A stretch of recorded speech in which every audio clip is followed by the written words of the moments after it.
quickly, high level. So what you do know from the Bible is that at one point Lucifer was this great archangel.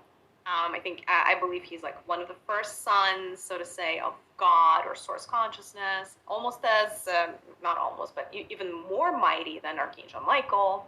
So one of the beloved sons of God. Essentially, then there's that story about the fallen angels and how Lucifer fell because of his pride. And all of a sudden, he turned into this devil monster, and now he roasts people in hell. So I think that's kind of like how the story goes. Love it and hate it because they preserved some parts of the truth, and that's why it kind of resonates with a lot of people. But it's fine. We're not here to criticize whomever came up with the stories. We're here to get the record straight. So Lucifer, indeed, was and is an archangel. Not just any archangel, but an archangel that at one point contained within his light bodies massive amounts of light. Lucifer, indeed, came very close to containing as much light as our local source through many incarnations, through going through experiences, through descending into, different planets and going through lessons. Here's the one thing that I didn't tell you about that is extremely critical to understand if you were to understand the story of Lucifer and kind of like the story of essentially the backstory of demonology a little bit. So here's what happens. Remember how I told you that within any hierarchy, but specifically within the hierarchies of light, ascension is extremely critical. I would say our mantra upstairs is always be ascending, right? That's like one way to think about it is always be learning. Ascending and learning is essentially, well, I don't know, is that the same thing? Learning always eventually leads to ascending if you do enough shadow work. Otherwise, learning just leads to experiences. The problem is if your experiences were negative and you keep splitting yourself, there's nothing for you to ascend with, right? Because you need all of your energy to be able to rise up. Now, one thing that's important to understand is that over time, as souls go through their experiences and they ascend, eventually, right? Wouldn't you agree that there would come a time that you would match the level of source, like this local source, not the master source, but this local source in terms of how much light you're able to hold? I see you guys nodding. So theoretically, you agree that over time... My job as a doctor for 31... Theoretically, you agree that over time, who knows, millennia, maybe it's 1 trillion years, doesn't really care. What is time anyway? Time is not real, right? As they keep telling us. So eventually, you would come very close to becoming a match to this local teacher, to this local guru that you came to study from. And what happens then, right? So as a soul, you kind of know, it kind of almost no longer makes sense for you to learn from this teacher because now you're as good as the teacher. So what happens? At that critical juncture, there are two options that you have at soul level. Option number one, you get to flip or shift up. So essentially, all these pockets of light, there's like a matrix structure within them. I don't want to blow your mind. Maybe the matrix is the wrong word. But you also want to imagine a grid of different pockets of reality above you and then below you. And so above you, essentially, so if you ascend, it's a movement up. Eventually, you're hitting the ceiling of this reality. But then if you keep going up, you're going to re-emerge on the floor, on the ground floor of the reality that's next one up. So it's almost like there are two skyscrapers, one standing on top of the other. And if you're on this bottom skyscraper and you go to the very top floor and then you keep going up the elevator, you're going to hit the ground level of the skyscraper that's on top of this one. And then you essentially start from scratch just in a different skyscraper. So that's one option for souls.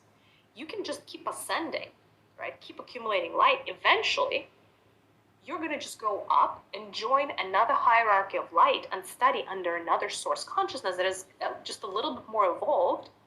And again, you would repeat the same process up until one time you reach the vibrations of the master source consciousness and you just go back into oneness. That's it. And you wait for the rest of the world to catch up with you. That is one very plausible scenario. The second thing you can do at soul level is go sideways. So instead of keep going up, you can go to the left or to the right. What happens to the left or to the right? To the left and to the right of our pocket of consciousness is the reality that vibrates at the same level, or multiple realities that vibrate at the same level. What happens there? You get to become source consciousness in that micro pocket of reality for a group of other souls, and essentially do the same thing for them that our current source is doing for us. That is a very plausible evolutionary scenario. So essentially there are two modes in this whole reality: to be a student or be a teacher. If you choose to be a teacher, then you become source. If you choose to be a student, you just keep going, keep ascending, and you can just, keep ascending from one vertical to the other, and you can just keep going. Very often in your reality, in your existence as a soul, you would try everything. You would try both, actually. You'd be like a teacher a little bit, and then like you'd be a student a little bit, and then maybe switch between the two, right? So that's how we get back to Lucifer. These were his two options. So he started approximating source consciousness in terms of the amounts of light that he could hold. When that happens, you're going to have to, at one point, what ends up happening is you make a jump. Quite literally, it's a jump. And you either jump up, and essentially the jump, it's like a quantum leap. You either jump up and then you essentially get to the bottom level of another hierarchy, or you jump to the left or to the right, so to say, to the side, and establish your own hierarchy of light.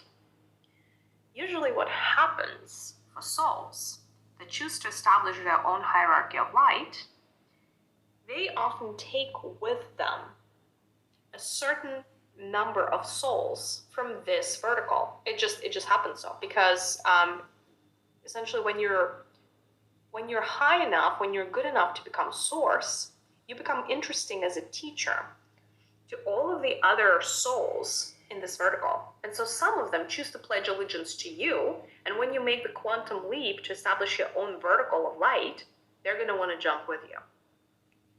And some of you, I see, some of you are smiling because you know exactly where I'm going. And that is where we're going with Lucifer. So Lucifer made the jump at one point. When you make the jump, he actually, when his intention was to create his own hierarchy and become source, it was our source's intention to get him to the level that Lucifer could make the jump. Because as a teacher, that is your greatest wish. It's not a dichotomy. So like, that's the one thing that I want you to understand. Source consciousness wants you to approximate it.